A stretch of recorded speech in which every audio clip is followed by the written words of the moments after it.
Moths in the Arclight, a story by Sinclair Lewis. Bates lay staring at the green-shaded light on his desk, and disgustedly he realized that he must have been sleeping there for hours on the leather couch in his office. His eyes were peppery, his mouth dry. He rose, staggering with the burden of drowsiness, and glanced at his watch. It was 3 a.m. "Idiot," he said. He wreathed to the window, 12 stories above the New York pavements. The stupidity that lay over his senses like uncombed wool was blown away as he exulted in the beauty of the city night.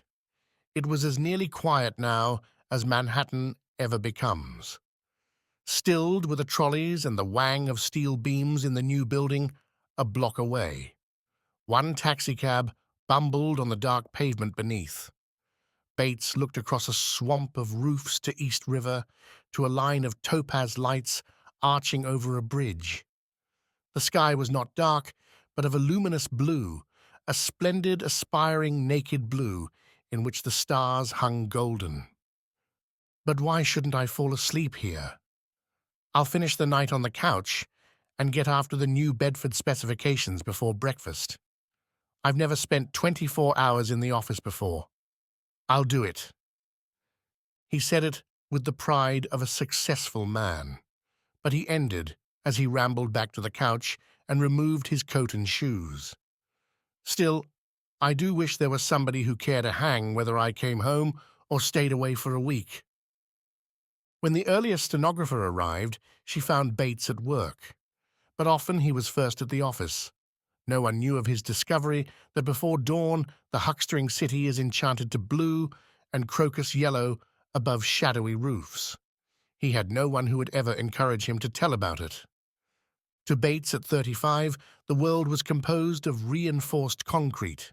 Continents and striding seas were office partitions and inkwells, the latter for signing letters beginning, "In reply to your valued query of 7th inst." Not for 5 years had he seen storm clouds across the hills or moths that flutter white over dusky meadows. To him, the Arclight was the dancing place for moths, and flowers grew not in pastures, but in vases on restaurant tables. He was a city man and an office man. Papers, telephone calls, 8:30 to 6 on the 12th floor, were the natural features of life, and the glory and triumph of civilization was getting another traction company to introduce the car stop indicator.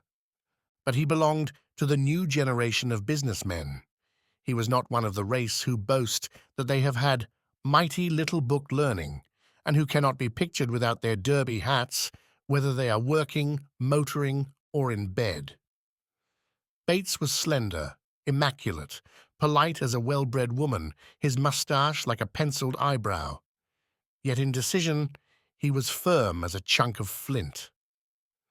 When he had come to New York from college, Bates had believed that he was going to lead an existence of polite society and the opera. He had in 14 years been to the opera 6 times. He dined regularly with acquaintances at the Yale Club. He knew 2 men in his bachelor apartment building by their first names, and he attended subscription dances and was agreeable to young women who had been out for 3 years. But New York is a thief of friends, because in one night at a restaurant you may meet 20 new people, therefore in one day shall you also lose 20 older friends. You know a man and like him, he marries and moves to Great Neck. You see him once in 2 years. After 30, Bates was increasingly absorbed in the one thing that always wanted him, that appreciated his attention: the office. He had gone from a motor company to the car stop indicator company. He had spent a year in the Long Island City factory, which manufactures the indicators for the Eastern trade. He had worked out an improvement in the automatic tripping device. At 35, he was a success. Yet he never failed when he was dining alone to wish that he was to call on a girl who was worth calling on. After 14 years of the candy-gobbling, cabaret-curious, nice-man-hunting daughters of New York, Bates had become unholily cautious. His attitude to the average debutante was that of an aviator to an anti-aircraft shell, and he was equally uncomfortable with older, more earnest women. They talked about economics. Bates had read a book all about economics shortly after graduation, but as he could never quite remember the title, it didn't help him much in earnest conversations. He preferred to talk to his stenographer. He mentioned neither wine suppers nor her large black eyes. "Has the draftsman sent over the blueprints for Camden?" he said, or "might hurry up the McGolden correspondence." That was real conversation. It got somewhere. And then he began to talk to the girl in the building across the street. That building was his scenery. He watched it as an old maid behind a lace curtain gapes at every passer-by on her village street.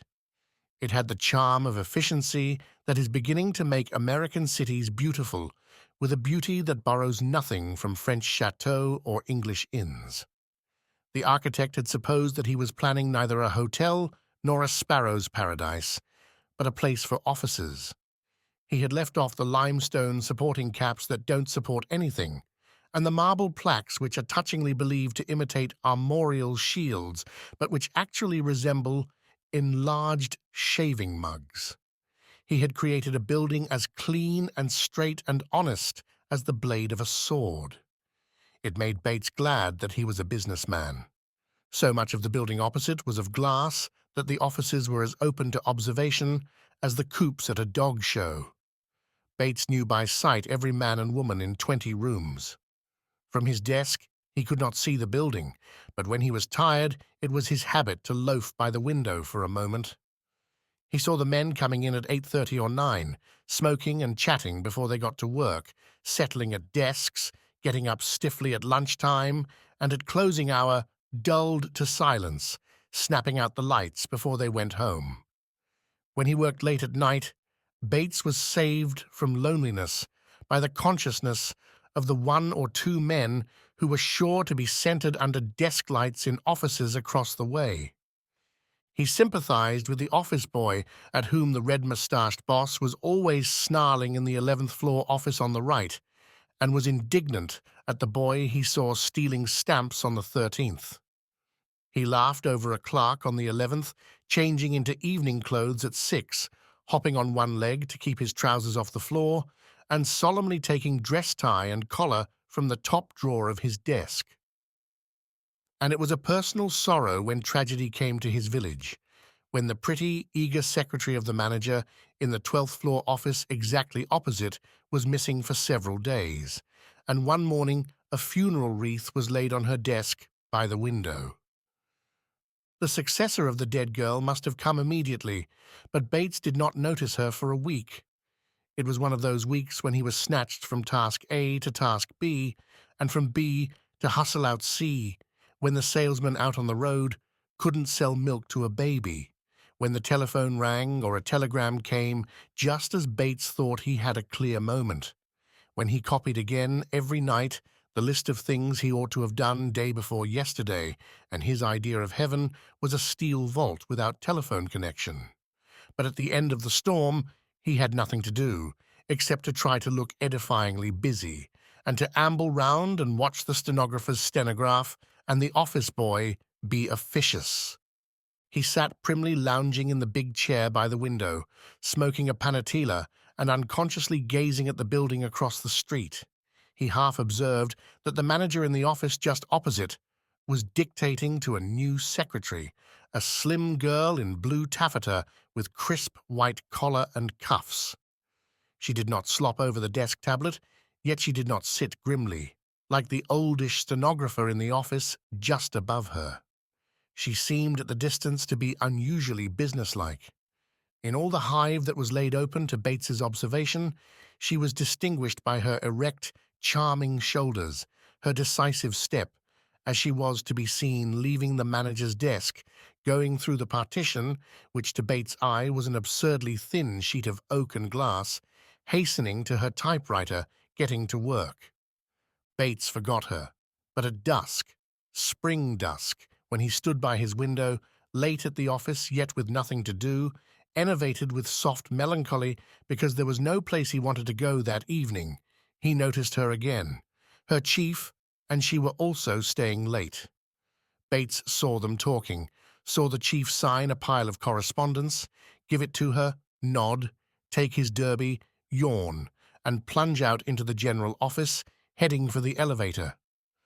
The secretary briskly carried away the correspondence, but she stopped at her desk beside a window. She pressed her eyes with her hand, passed it across them with the jerky motion of a medium coming out of a trance. Poor tired eyes, Bates heard himself muttering. No scent of blossoms nor any sound of eager birds reached the cement streets from the spring-flushed country, but there was restlessness in the eternal clatter, and as the darkening silhouette of the building opposite cut the reflected glow in the eastern sky, his melancholy became a pain of emptiness. He yearned across to the keen-edged girl and imagined himself talking to her. In 5 minutes, she was gone, but he remained at the window, then drooped slowly up to the Yale Club for dinner.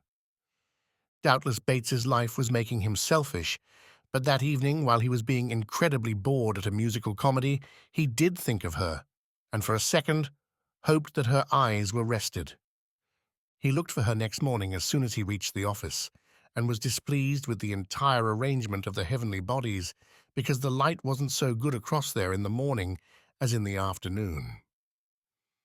Not till 3 o'clock was he certain that she was wearing what appeared to be a waist of corn-colored rough silk, and that for all her slight nervousness, her throat was full and smooth.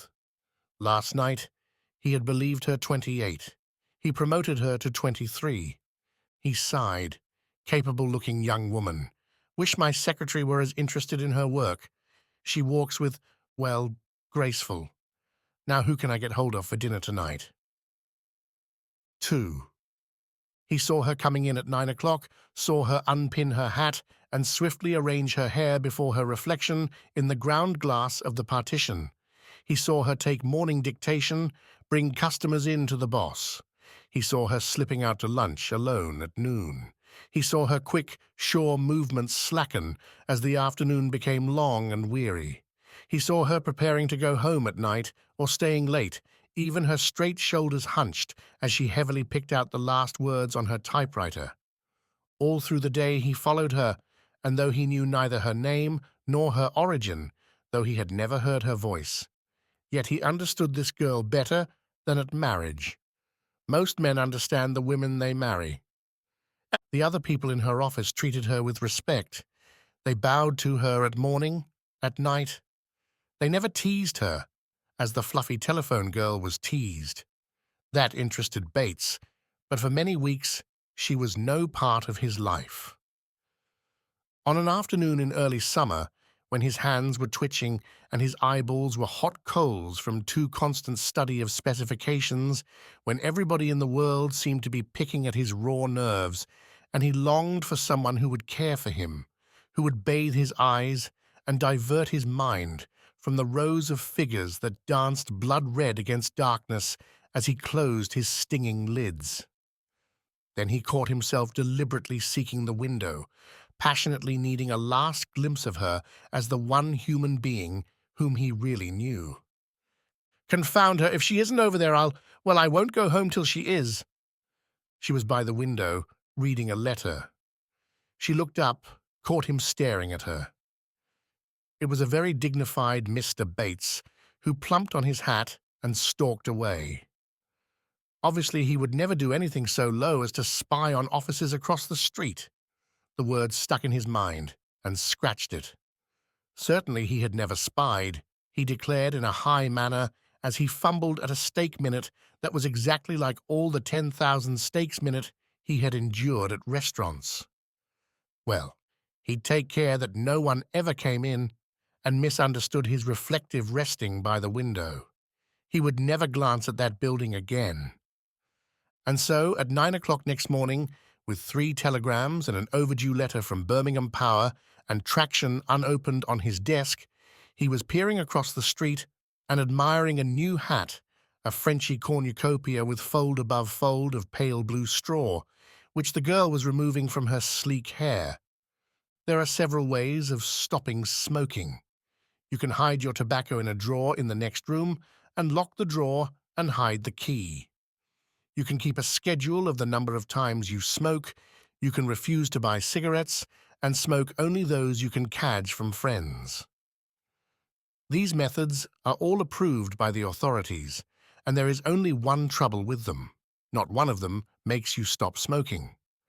There are also numerous ways of keeping from studying the architecture of buildings across the street. You can be scornful or explain to yourself that you don't know anything about employees of other offices and don't want to know anything. You can relax by sitting on the couch instead of standing by the window.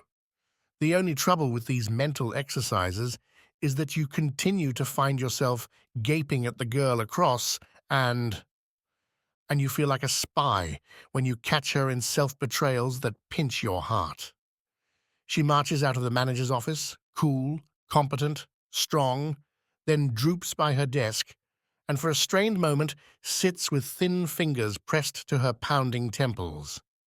Every time she did that, Bates forgot his coy games. His spirits sped across the canyon and hovered about her, roused from the nagging worries about business and stakes, minute and musical comedies, which had come to be his most precious concerns. With agitating clearness, he could feel his fingertips caressing her forehead, feel the sudden cold of evaporation on his hand as he bathed the tired, cramped back of her neck with alcohol. He gave up his highly gentlemanly effort not to spy. He wondered if perhaps there wasn't something to all these metaphysical theories, if he wasn't sending currents of friendship across to cheer her frail, brave spirit in its fight to be businesslike.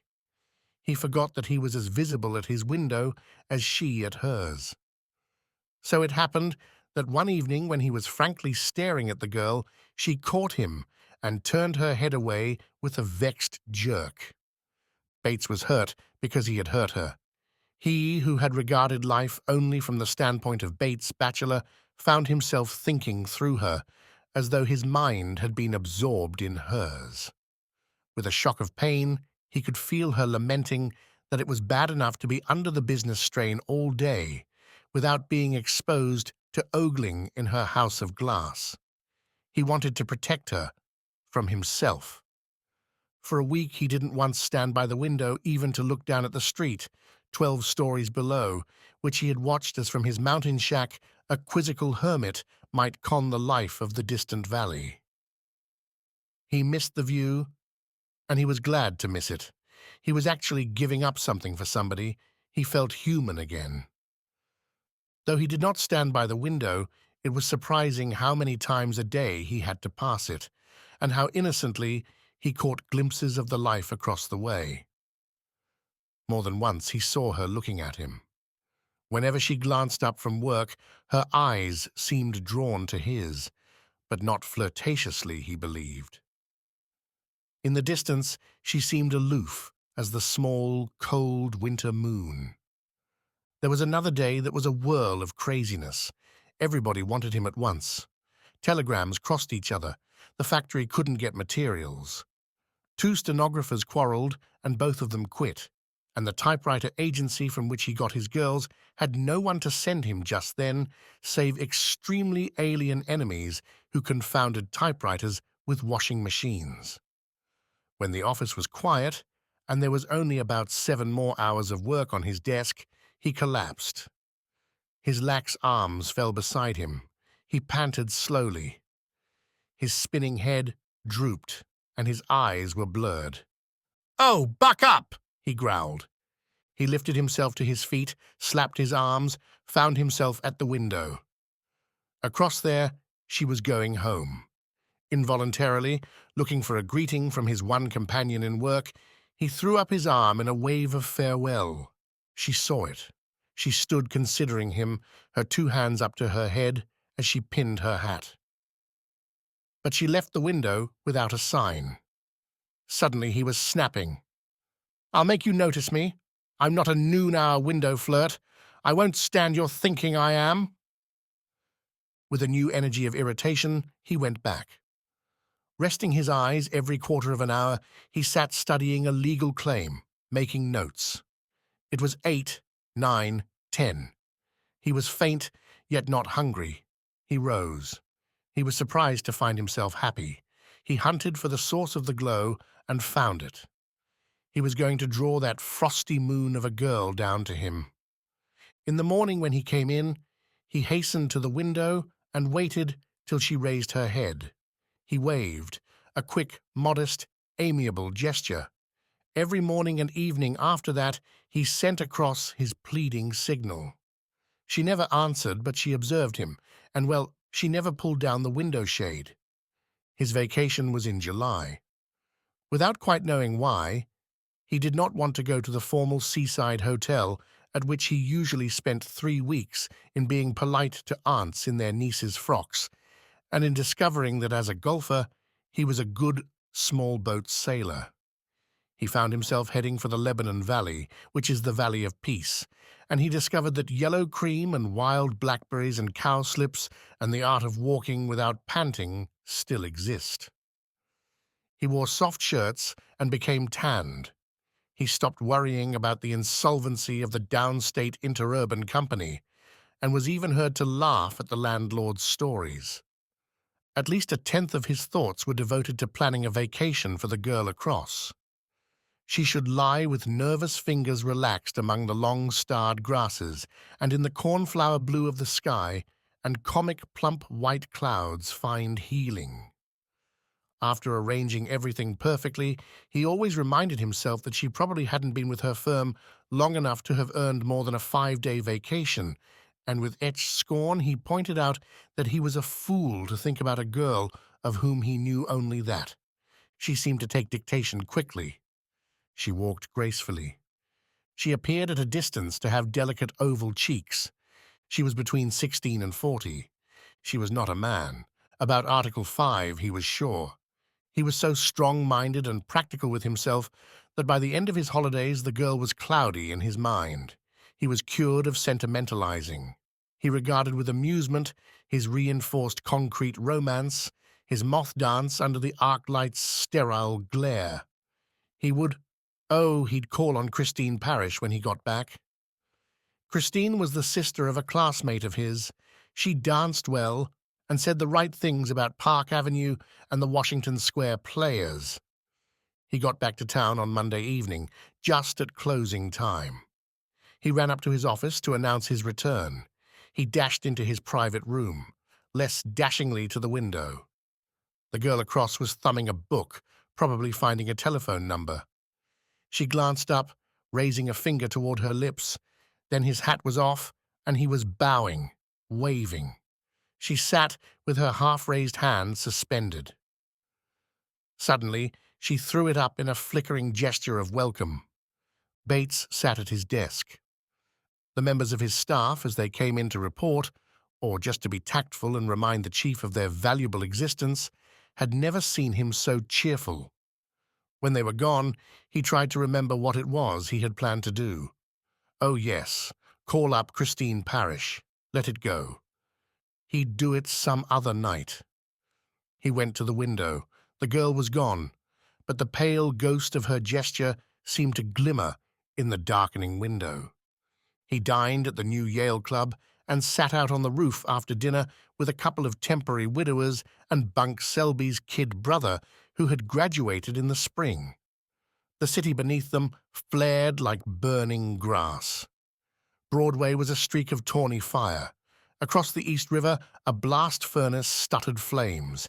The Biltmore and Ritz and Manhattan, the Belmont and Grand Central Station, were palaces more mysterious in their flashing first stories, their masses of shadow, their splashes of white uplifted wall, than Venice on Carnival night. Bates loved the hot beauty of his city. He was glad to be back.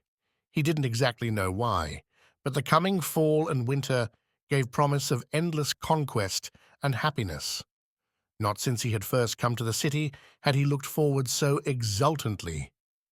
Now, as then, the future was not all neatly listed, but chaotic and trembling with adventure. All he said to the men smoking with him was, "Good vacation? Fine loaf?" or "Got any money on copper?"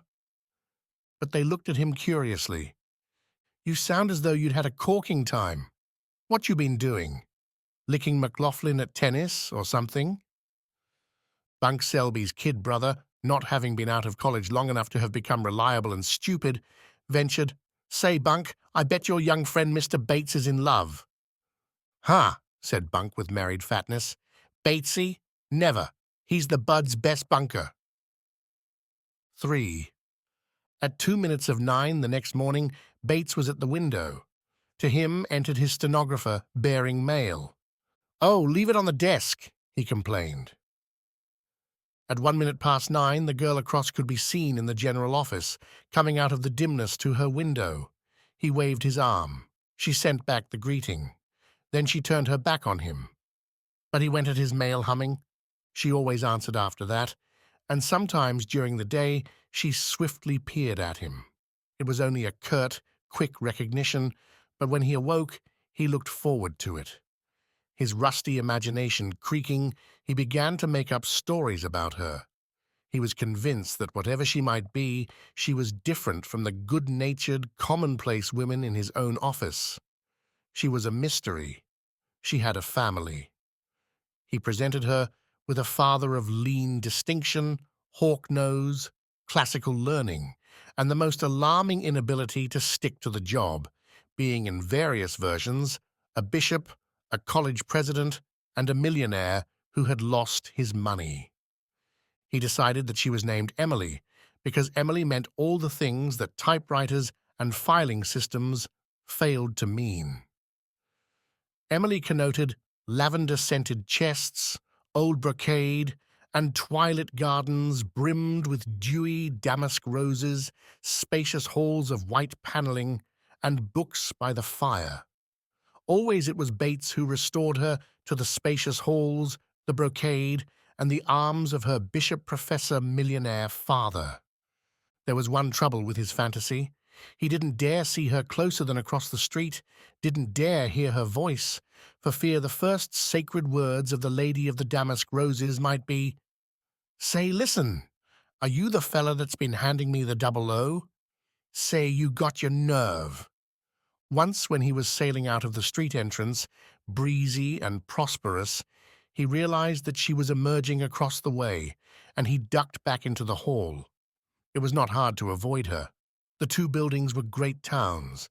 There were 2,000 people in Bates's building, perhaps 3,000 in hers, and in the streams that tumbled through the doorways at night, the individual people were as unrecognizable as in the mad passing of a retreating brigade.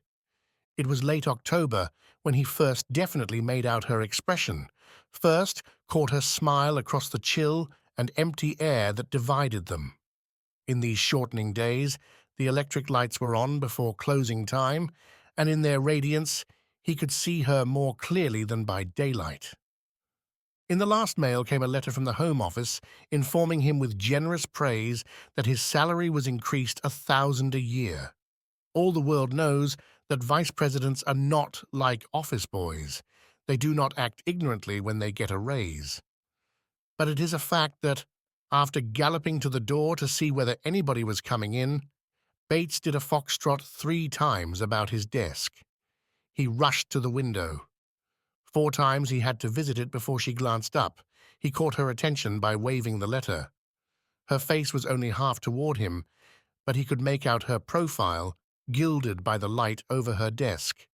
He held out the letter, and with his forefinger traced each line, as though he were reading it to her. When he had finished, he clapped his hands and whooped. The delicate still lines of her face wrinkled, her lips parted. She was smiling, nodding, clapping her hands. She understands things," crowed Bates. He had noted that often, instead of going out, she ate a box lunch at her desk, meditatively looking down to the street as she munched a cake, that, on Friday, either the office busy day or the day when her week's salary had almost run out, she always stayed in, and that she lunched at 12. One Friday in early winter, he had the housekeeper at his bachelor apartments prepare sandwiches with coffee in a vacuum bottle.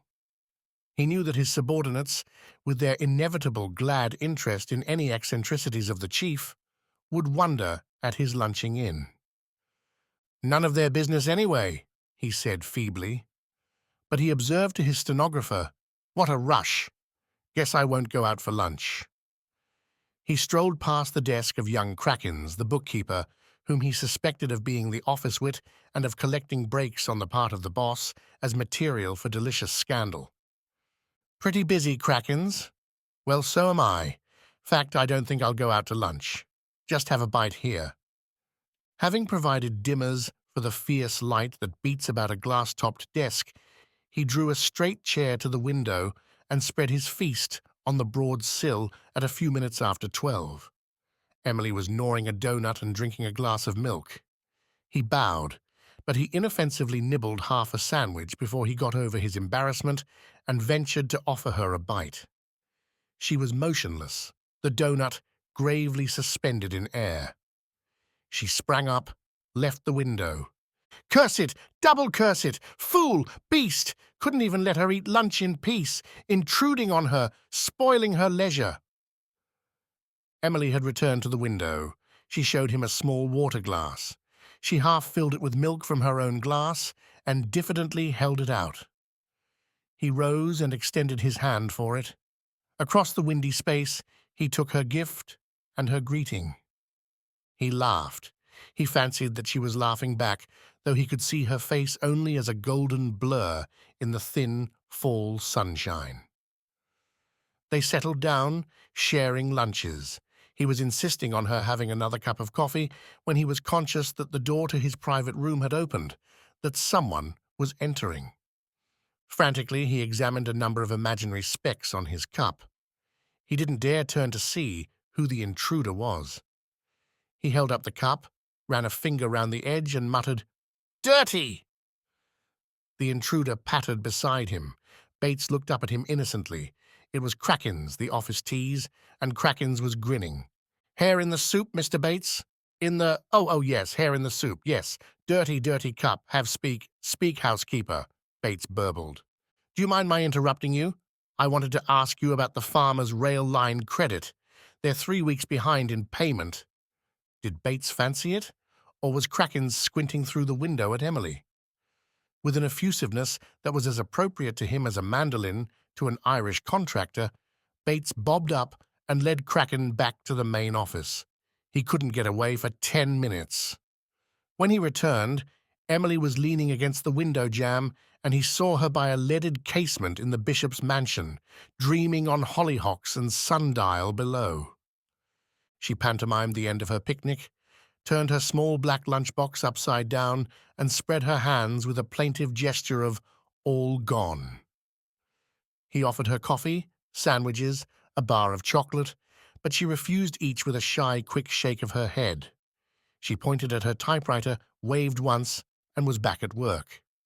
As Christmas approached, as New York grew so friendly that men nodded to people who hadn't had the flat next door for more than 7 years, Bates wondered if Emily's Christmas would be solitary. He tried to think of a way to send her a remembrance. He couldn't. But on the day before, he brought an enormous wreath to the office and waited till he caught her eye. Not till 4:30, when the lights were on, did he succeed. He hung the wreath at the window and bowed to her, one hand on his heart, the other out in salutation. Snow flew through the cold void between them, and among cliffs of concrete and steel ran the icy river of December air. But they stood together as a smile transfigured her face of a gold-wreathed miniature on warm old ivory, tired and a little sad, but tender with her Christmas smile. 4. She was gone, and he needed her. She had been absent a week now, this evening of treacherous melancholy. Winter had grown old and tedious and hard to bear. The snow that had been jolly in December was a filthy smear in February. Had there ever been such a thing as summer, ever been a time when the corners had not been foul with slush and vexatious with pouncing wind? He was tired of shows and sick of dances, and with a warm personal hatred, he hated all the people from out of town who had come to New York for the winter and crowded the New Yorkers out of their favorite dens in tea rooms and grills. And Emily had disappeared. He didn't know whether she had a new job or was lying sick in some worn carpeted room, unattended, desperate, and he couldn't find out. He didn't know her name.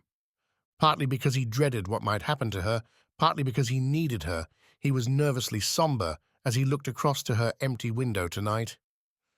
The street below was a crazy tumult, a dance of madmen on a wet pavement purple from arc lights, frenzied bells of surface cars, impatient motors, ripping taxis, home-hungry people tumbling through the traffic or standing bewildered in the midst of it, expecting to be killed, shivering and stamping wet feet. A late working pneumatic riveter punctured his nerves with its unresting R, the grinding machine of a gigantic dentist. The sky was wild, the jagged clouds rushing in panic, smeared with the dull red of afterglow. Only her light across was calm, and she was not there. "I can't stand it. I've come to depend on her. I didn't know I could miss anybody like this. I wasn't living then. Something has happened to me. I don't understand." "I don't understand," he said. She was back next morning. He couldn't believe it. He kept returning to make sure, and she always waved, and he was surprised to see how humbly grateful he was for that recognition. She pantomimed, coughing for him, and with a hand on her brow indicated that she had had fever. He inquiringly laid his cheek on his hand in the universal sign for going to bed. She nodded. Yes, she had been abed with a cold. As he left the window, he knew that sooner or later he must meet her, even if she should prove to be the sort who would say, "Listen, kiddo." He couldn't risk losing her again. Well, there was no hurry. He wanted to be sure he wasn't ridiculous. Among the people he knew, the greatest rule of life was never to be ridiculous. He had retired from the window in absurd envy because the men and girls in the office across were shaking Emily's hand, welcoming her back. He began to think about them and about her office. He hadn't an idea what the business of the office was, whether they sold oil stock or carrier pigeons or did blackmail. It was too modern to have lettering on the windows. There were blueprints to be seen on the walls, but they might indicate architecture, machinery, anything. He began to watch her office mates more closely and took the most querulous likes and dislikes. Her boss? He was a decent chap, but that filing girl, whom he had caught giggling at Emily's aloof way, she was a back-alley cat, and Bates had a back-alley desire to slap her. He was becoming a clumsy sort of mystic in his aching care for her. When he waved good-night, he was sending her his deepest self to stand as an invisible power beside her all the dark night. When he watched the others in her office, he was not appearing gossip, he was winning them over to affection for her. But not too affectionate. He disapproved of the new young man who went to work in the office opposite a week or two after Emily's return. The new young man went about in his shirt sleeves, but the shirts seemed to be of silk, and he wore large intelligentsia tortoise-shell spectacles and smoked a college sort of pipe in a dear old dormitory way. He had trained his molasses-colored locks till each frightened hair knew its little place and meekly kept it all day long. He was a self-confident, airy new young man, and apparently he was at least assistant manager. He was to be beheld talking easily to Emily's chief, 1 foot up on a chair, puffing much grey smoke. The new young man appeared to like Emily. He had his own stenographer in his coupe way over at the left, but he was always hanging about Emily's desk, and she looked up at him brightly. He chatted with her at closing hour, and at such times her back was to the window, and across the street Bates discreditably neglected his work and stood muttering things about drowning puppies. She still waved good-night to Bates, but he fancied that she was careless about it. "Oh, I'm just the faithful old dog. Young chap comes along. I'm invited to the wedding. I bet I've been best man at more weddings than any other man in New York. I know the wedding march better than the organist of St. Thomas's, and I can smell lost rings across the vestry. Of course, that's all they want me for," said Bates. And he dictated a violent letter to the company which made the cards for the Indicator, and bitterly asked the office boy if he could spare time from the movies to fill the inkwells during the next few months. Once Emily and the new young man left the office together at closing time and peering 12 stories down, Bates saw them emerging, walking together down the street. The young man was bending over her, and as they were submerged in the crowd, Emily glanced at him with a gay upward toss of her head. The lonely man at the window above sighed. Well, I wanted her to be happy, but that young pup, rats. He's probably very decent. Heavens and earth, I'm becoming a moral peeping Tom. I hate myself, but I'm going to meet her. I won't let him take her away. I won't. Easy to say, but like paralysis was Bates's training in doing what other nice people do, in never being ridiculous. He despised queer people, socialists and poets and chaps who let others know they were in love. Still thinking about it a week later, he noticed no one about him as he entered a nearby tea room for lunch and sat at a tiny white fussy table with a paranoiac carmine rabbit painted in one corner of the bare top. He vaguely stared at a menu of walnut sandwiches, cream cheese sandwiches, and chicken hash. He realized that over the top of the menu he was looking directly at Emily, alone, at another dinky white table across the room. Suppose she should think that he had followed her, that he was a masher. Horrible. He made himself small in his chair, and to the impatient waitress modestly murmured, "Chicken hash, please. Cup of coffee." His fear melted as he made sure that Emily had not seen him. She was facing in the same direction as he and farther down the room so that her back was toward him and her profile. She was reading a book while she neglectfully nibbled at a soft white roll, a nice-minded tea-room roll. He studied her hungrily. She was older than he had thought, from her quick movements. She was 27, perhaps. Her smooth, pale cheeks, free of all padding or fat, all lax muscles of laziness, were silken. In everything she was fine, the product of breeding. She was, veritably, Emily. He had never much noticed how women were dressed, but now he found himself valuing every detail. The good lines and simplicity of her blue frock with chiffon sleeves, her trim brown shoes, her unornamented small blue toque, cockily aside her head with military smartness.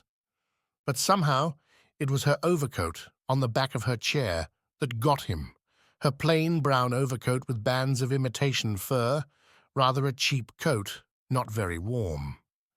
The inside was turned back, so that he saw the tiny wrinkles in the lining where it lay over her shoulders, wrinkles as feminine as the faint scent of powder, and discovered that she had patched the armhole.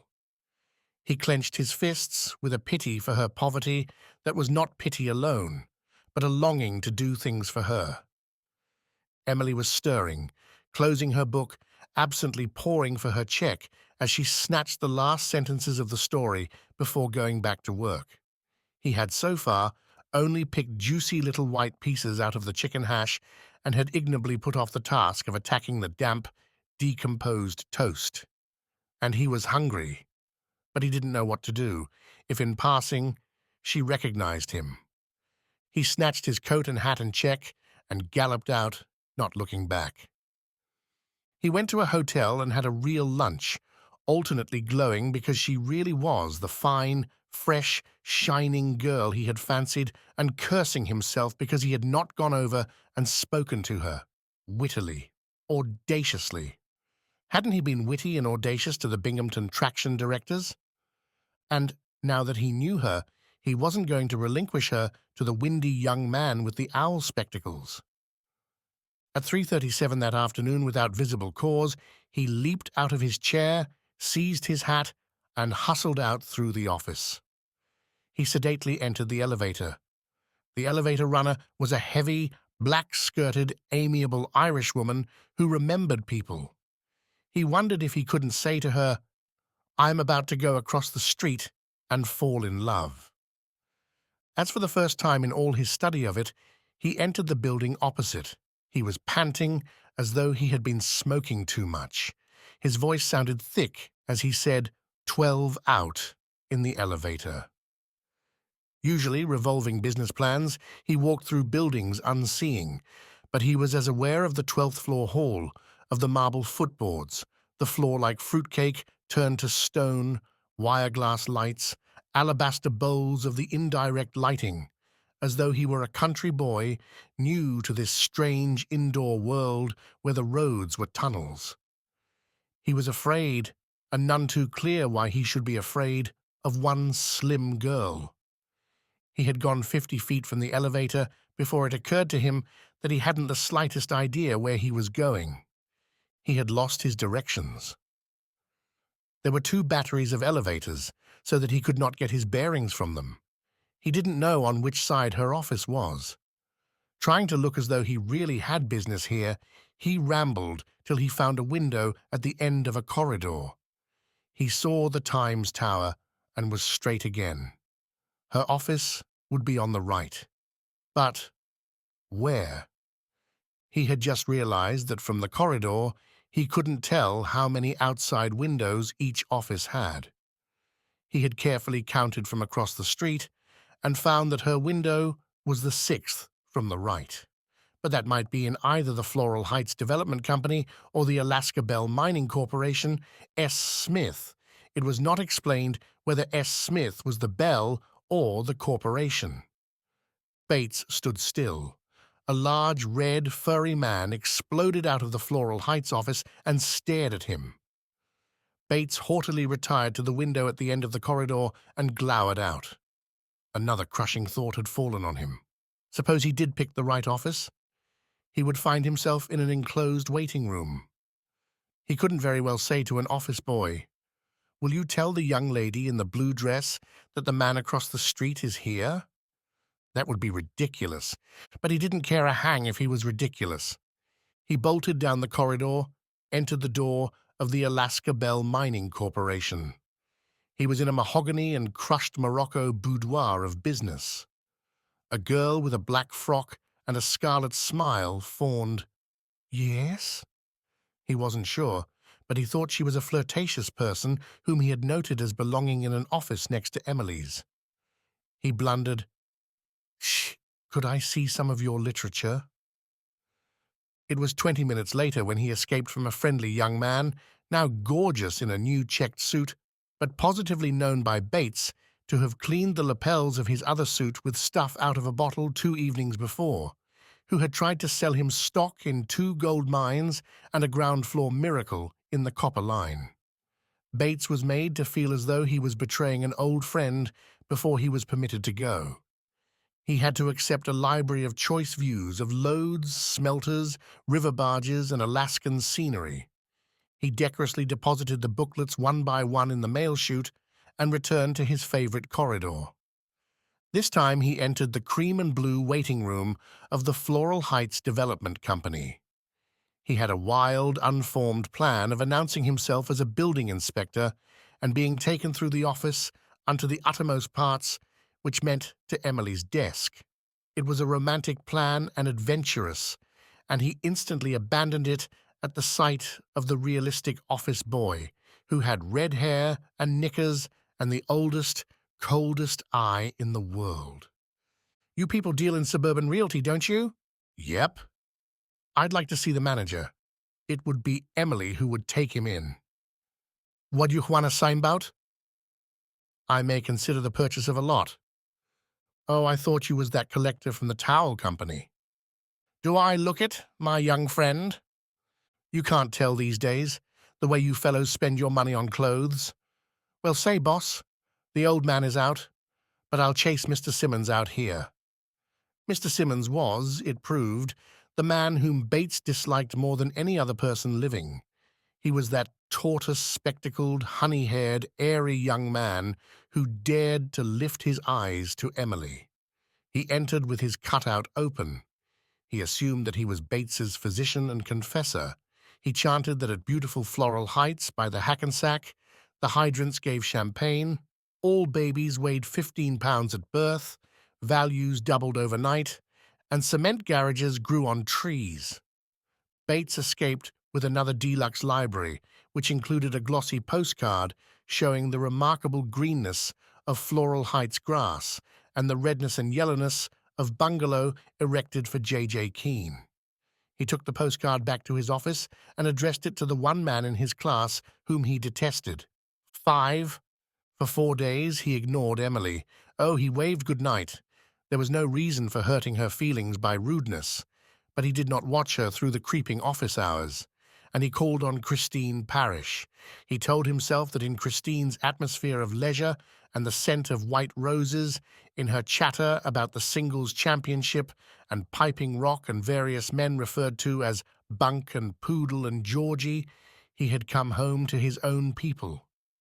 But when Christine on the Davenport beside him looked demurely at him through the smoke of her cigarette, he seemed to hear the frightful drum fire of the wedding march, and he rushed to the protecting fireplace.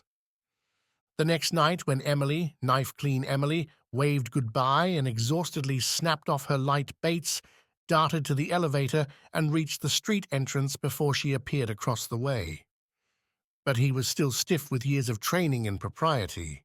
He stood watching her go down the street, turn the corner.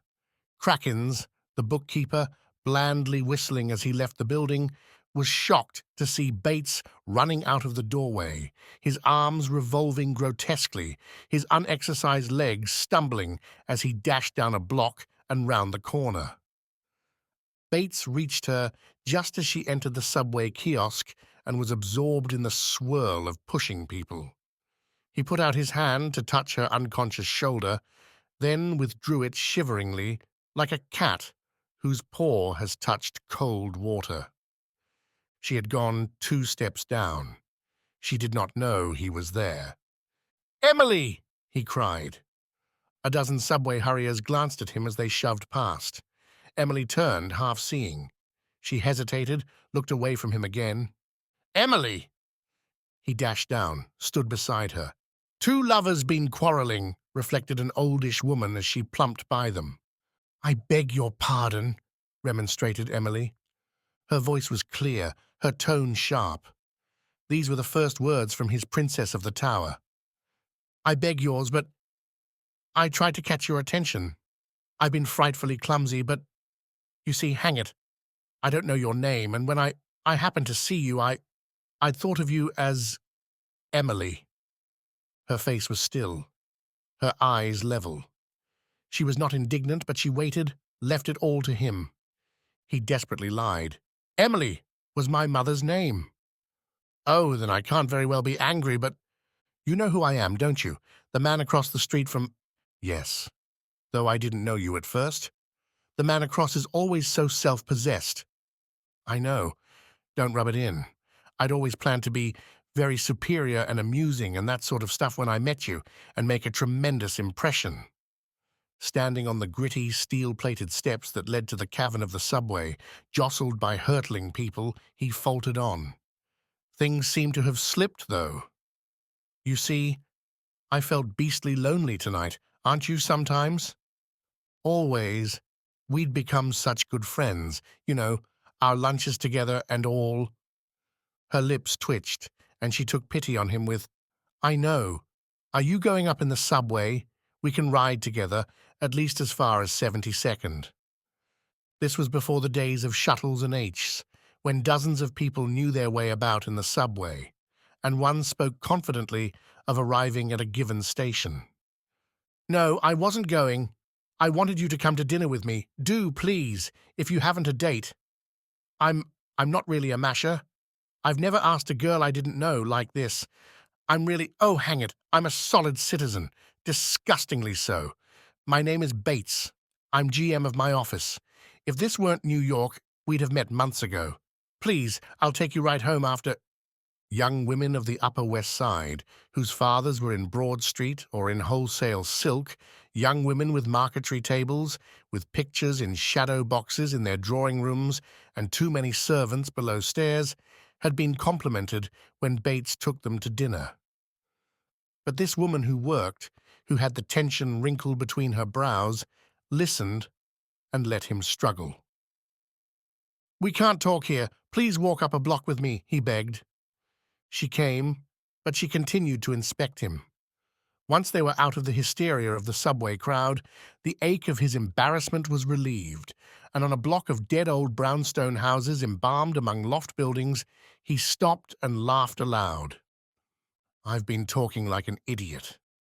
The crowd flustered me, and it was so different from the greeting I'd always planned. May I come and call on you sometimes, and present myself as a correct old bachelor, and ask you properly to go to dinner? Will you forgive me for having been so clumsy? She answered gravely, No, you weren't. You were nice. You spoke as though you meant it. I was glad.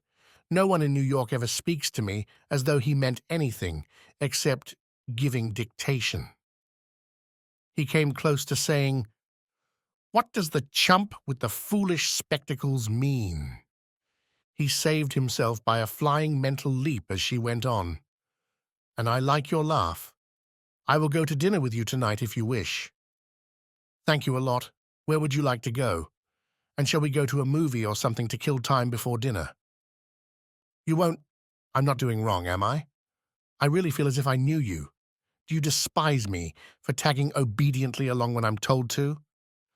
Oh, despise? You're saving a solitary man's life. Where any place that isn't too much like a tea room. I go to tea rooms twice a day. I'm ashamed every time I see a boiled egg. And I've estimated that if the strips of Japanese toweling I've dined over were placed end to end, they would reach from Elkhart to Rajputana. I know. I wish we could go to a family dinner. Not a smart one, but an old-fashioned one, with mashed turnips, and Mother saying, Now eat your nice parsnips. Little girls that can't eat parsnips can't eat mince pie. Oh, there aren't any families anymore. You are nice. She was smiling directly at him, and he wanted to tuck her hand under his arm. But he didn't, and they went to a movie till 7. They did not talk during it. She was relaxed, her small tired hands curled together in her lap. He chose the balcony of the Firenze room in the Grand Royal Hotel for dinner, because from its quiet leisure you can watch gay people and hear distant music. He ordered a dinner composed of such unnecessary things as hors d'oeuvre, which she wouldn't have in tea rooms. He did not order wine. When the waiter was gone and they faced each other, with no walking, no movies, no stir of the streets to occupy them, they were silent. He was struggling enormously to find something to say, and finding nothing beyond the sound observation that winters are cold. She glanced over the balcony rail at a bouncing pink and silver girl dining below with 3 elephantishly skittish men in evening clothes. She seemed far easier than he. He couldn't get himself to be masterful. He examined the crest on a fork and carefully scratched 3 triangles on the cloth and ran his watch chain between his fingers and told himself not to fidget, and arranged 2 forks and a spoon in an unfeasible fortification of his water glass, and delicately scratched his ear and made a knot in his watch chain, and dropped a fork with an alarming clang, and burst out, Rah! Hang it! Let's be conversational. I find myself lots dumber than an oyster or a fried scallop. She laid her elbows on the table, smiled inquiringly, suggested, Very well, but tell me who you are. And what does your office do? I've decided you dealt in Christmas mottos. You have cardboard things round the walls. He was eloquent about the car-stop indicator. The device was, it seemed, everything from a city guide to a preventive of influenza. All traction magnates who failed to introduce it were— Now I shall sell you a lot at Floral Heights, she interrupted. Oh, you're right. I'm office mad. But it really is a good thing. I handle the Eastern Territory. I'm a graduate. Now I shall be autobiographical and intimate and get your sympathy for my past. I come from Sheffield Scientific School of Yale University. My father was a chemical engineer, and I wrote 1 poem at the age of 11, and I have an uncle in Sing Sing for forgery. Now you know all about me, and I want to know if you really are Emily. Meaning? I didn't, exactly call you Emily because of my mother, but because the name means old gardens, and a charming family. I have decided that your father was either a bishop or a Hartford banker." She was exploring hors d'oeuvre. She laid down her fork and said evenly, "No, my father was a mill superintendent in Fall River. He was no good. He drank and gambled and died. My mother was quite nice. But there is nothing romantic about me. I did have 3 years in college, but I work because I have to. I have no future beyond possibly being manager of the girls in some big office. I am very competent, but not very pleasant. I am horribly lonely in New York, but that may be my fault. One man likes me, a man in my office, but he laughs at my business ambitions. I am not happy, and I don't know what's ahead of me, and someday I may kill myself. And I definitely do not want sympathy. I've never been so frank as this to anyone, and I oughtn't to have been with you." She stopped dead, looked at the trivial crowd below, and Bates felt as though he had poured at her soul. Awkwardly kind, he ventured, "You live alone?" "Yes." "Can't you find some jolly girls to live with?" "I've tried it. They got on my nerves. They were as hopeless as I was." "Haven't you some livelier girl you can play with?" "Only one, and she's pretty busy. She's a social worker. And where can we go? Concerts sometimes and walks. Once we tried to go to a restaurant. You know, one of these bohemian places. 3 different drunken men tried to pick us up. This isn't a very gentle city." "Emily, Emily, I say, what is your name?" "It's as unromantic as the rest of me. Sarah Pardee." "Look here, Miss Pardee, I'm in touch with a good many different sorts of people in the city, lived here a good while, and classmates. Will you let me do something for you? Introduce you to people I know, families, and—" She laid down her fork, carefully placed her hands flat on the table, side by side, palms down, examined them, fitted her thumbs closer together, and declared, "There is something you can do for me." "Yes?" he thrilled. "Get me a better job?" He couldn't keep from grunting as though he had quite unexpectedly been hit by something. "The Floral Heights people are nice to work for, but there's no future. Mr. Ransom can't see a woman as anything but a stenographer. I want to work up to office manager of some big concern or something." He pleaded, But of course I'll be glad to do that, but don't you want— How about the human side? Don't you want to meet real New Yorkers?" "No." "Houses where you could drop in for tea on Sunday?"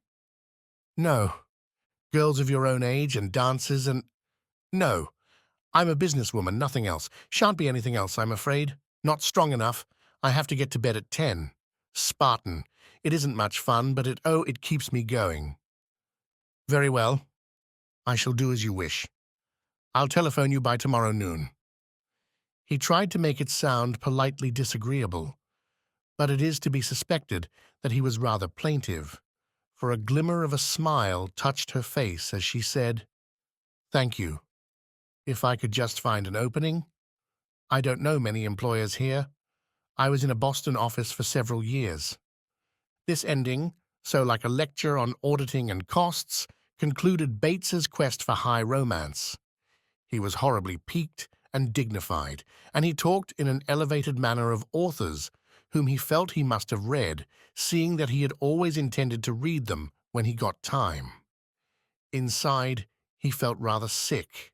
He informed himself that he had been a fool, that Emily, no Miss Sarah Pardee, was merely an enameled machine, and that he never wanted to see her again. It was all of 6 minutes before he begged, "Did you like my waving good night to you every evening?"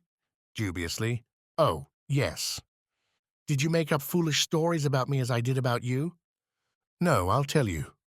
She spoke with faint, measured emphasis. "I have learned that I can get through a not very appealing life only by being heartless and unimaginative, except about my work. I was wildly imaginative as a girl. Read Keats and Kipling, of course, and pretended that every man with a fine straight back was Strickland's sahib. Most stenographers keep up making believe. Poor, tired things. They want to marry and have children, and file numbers and vocabularies merely bewilder them. But well, I want to succeed. So, work, and keep clear-brained and exact. No facts. I never allow fancies to bother me in office hours. I can tell you precisely the number of feet and inches of sewer pipe at floral heights, and I do not let myself gurgle over the pigeons that come up and coo on my windowsill. I don't believe I shall ever be sentimental about anything again. Perhaps I've made a mistake, but I'm not so sure. My father was full of the choicest sentiment, especially when he was drunk. Anyway, there I am. Not a woman, but a businesswoman. I'm sorry. He took her home. At her suggestion, they walked up through the late winter clamminess. They passed a crying child on a doorstep beside a discouraged delicatessen. He noted that she looked at the child with an instant of mothering excitement, then hastened on. I'm not angry at her now, but even if I did want to see her again, I never would. She isn't human, he explained to himself. At her door of a smug, semi-private rooming house on West 74th Street, as he tried to think of a distinguished way of saying goodbye, he blurted, "Don't get too interested in the young man with spectacles. Make him wait till you study the genus New Yorker a little more. Your Mr. Simmons is amiable, but shallow." "How did you know I knew Mr. Simmons?" she marveled. "How did you know his name?" It was the first time she had been off her guard, and he was able to retreat with a most satisfactory "one notices." "Good night. You shall have your big job." He peeped back from 2 houses away. She must have gone in without one glance toward him. He told himself that he was glad their evening was over, but he swooped down on the Yale Club and asked 5 several men what they knew about jobs for a young woman, who, he asserted entirely without authorization, was a perfect typist, speedy at taking dictation, scientific at filing carbons, and able to find the carbons after she had scientifically filed them, and so charming to clients that before they even saw one of the selling force, they were longing to hand over their money. He telephoned about it to a friend in a suburb, which necessitated his sitting in a smothering booth and shouting, "No, no, no, I want Pelham, not Chatham." After he had gone to bed, he had a thought so exciting and sleep-dispelling that he got up, closed the windows, shivered, hulked into his bathrobe, and sat smoking a cigarette, with his feet inelegantly up on the radiator. Why not make a place for Emily in his own office? He gave it up reluctantly. The office wasn't big enough to afford her a chance, and Emily, Miss Pardee, probably would refuse. He bitterly crushed out the light of the cigarette on the radiator, yanked the windows open, and climbed back into bed. He furiously discovered that during his meditation, the bed had become cold again. There were pockets of Arctic iciness down in the lower corners. "Urge!" snarled Bates. He waved good morning to Emily next day, but brusquely, and she was casual in her answer. At 11:17, after the 6th telephone call, he had found the place. He telephoned to her. "This is Mr. Bates, across the street." He leaped up, and by pulling the telephone out to the end of its green tether, he could just reach the window and see her at the telephone by her window. He smiled, but he went on sternly.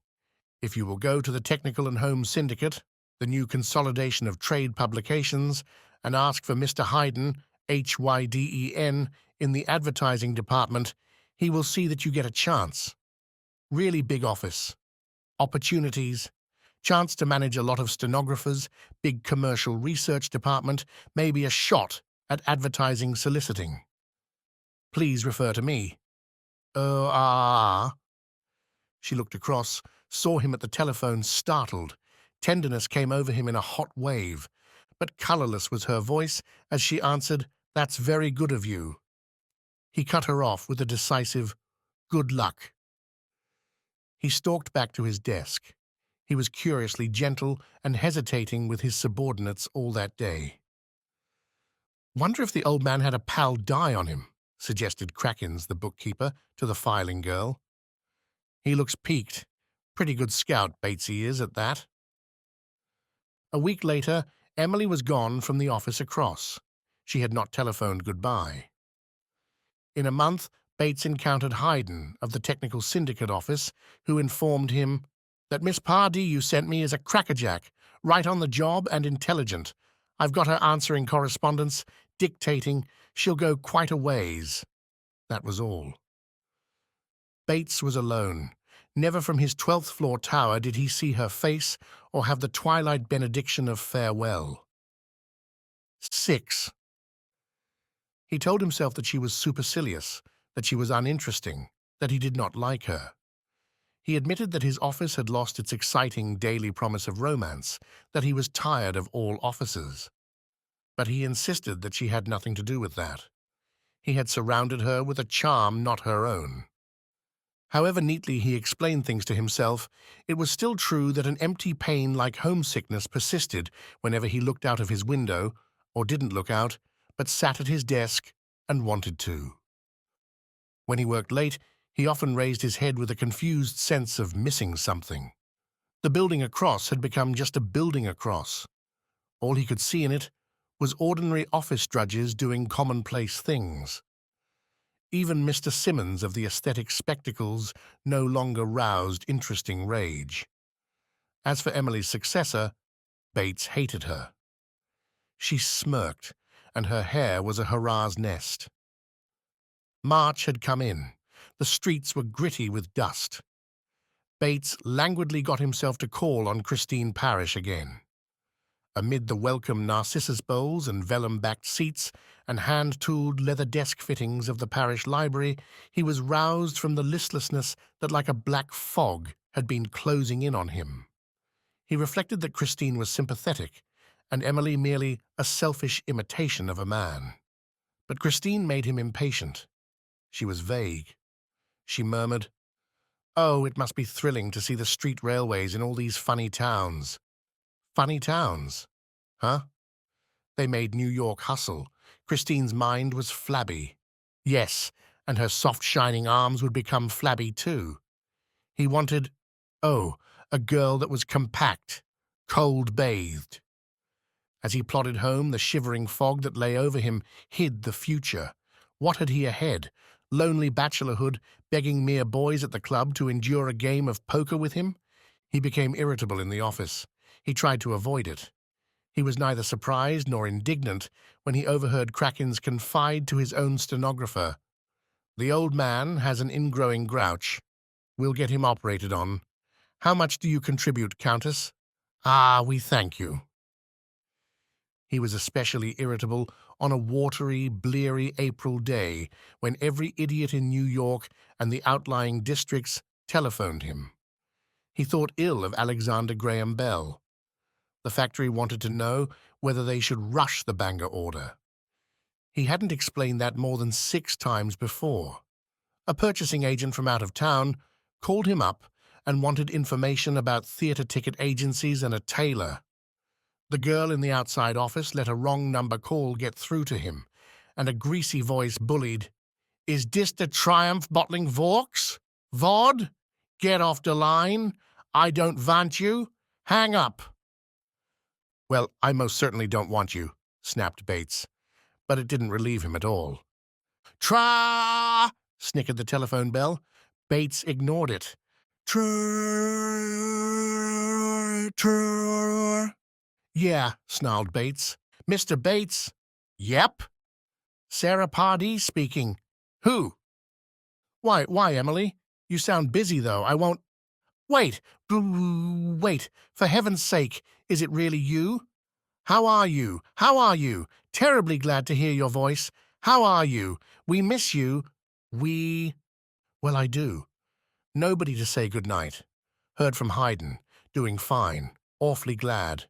What— Mr. Bates, will you take me out to dinner sometime this week or next? Will you come tonight? You have no engagement? No, no. Expected to dine alone. Please come. Will you meet me? Shall we go up to the Belle Chic? Please, may we go to the Grand Royal again? And early? About 6:30? Of course. I'll meet you in the lobby. 6:30. Goodbye. He drew the words out lingeringly, but she cut him off with a crisp, telephonic "Gee-bye." Afterward, he called up an acquaintance and broke the dinner engagement he had had for 4 days. He lied badly, and the man told him about it. In his idiotic, beatific glow, it wasn't for half an hour that the ugly thought crept grinning into his mind, but it persisted, squatting there, leering at him. I wonder if she just wants me to get her another job. It served to quiet the intolerable excitement.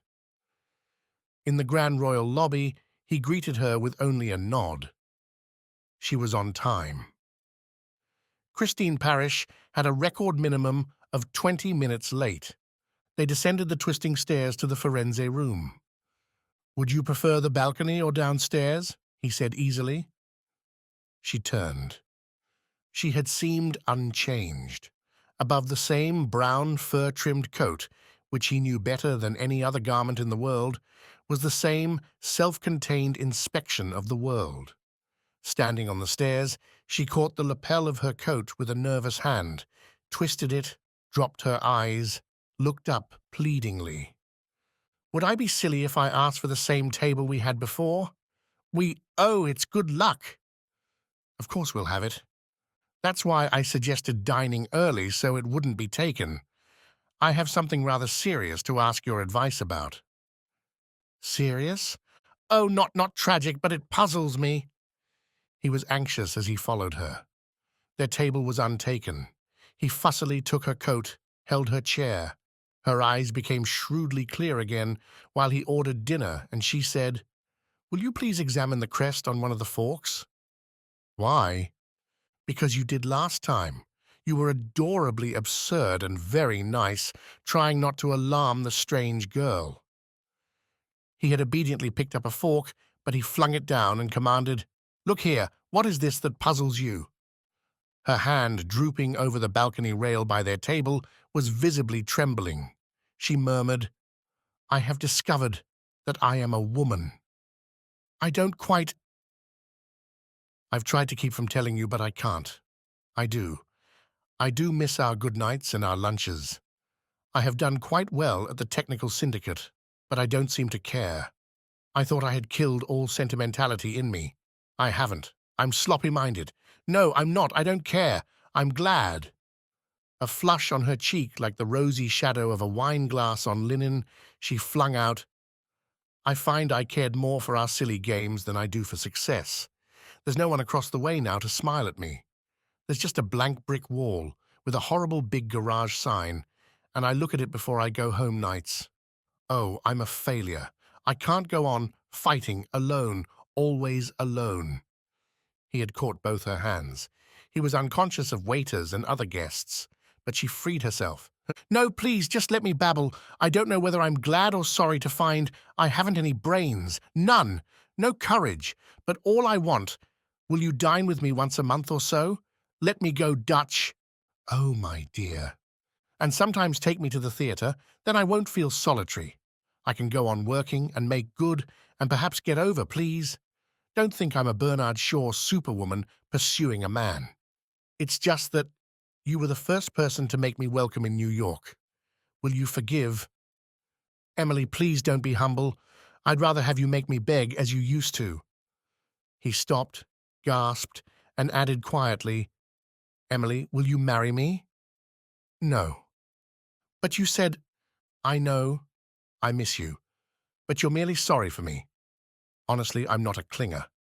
I can stand alone, almost alone. It's sweet of you and generous, but I didn't ask that. Just play with me sometimes." "But I mean it. Dreadfully. I've thought of you every hour. Will you marry me? Now?" "No. Sometime? How can I tell? A month ago I would have cut a girl who was so sloppy-minded that she would beg a man for friendship. I didn't know. I didn't know anything. But no, no. See here, Emily, are you free? Can I depend on you? Are you still interested in young Simmons? He calls on me. Often? Yes. You refused? Yes, that was when I discovered I was a woman. But not his woman. Mine, then, mine! Think, dear, it's incredible, but the city didn't quite get us. We're still a man and a woman. What day is this? Oh, Wednesday. Listen, Thursday you go to the theatre with me. Yes. Friday you find an excuse and have to see someone at the Floral Heights Company, and you wave to me from across the street so that my office will be blessed again. And we meet afterward and go to supper with my friends, the Parishes. Yesies. Saturday we lunch together and walk clear through Van Cortlandt Park, and I become a masterful brute and propose to you, and you accept me. Oh yes, I suppose so, but that leaves Sunday. What do we do Sunday?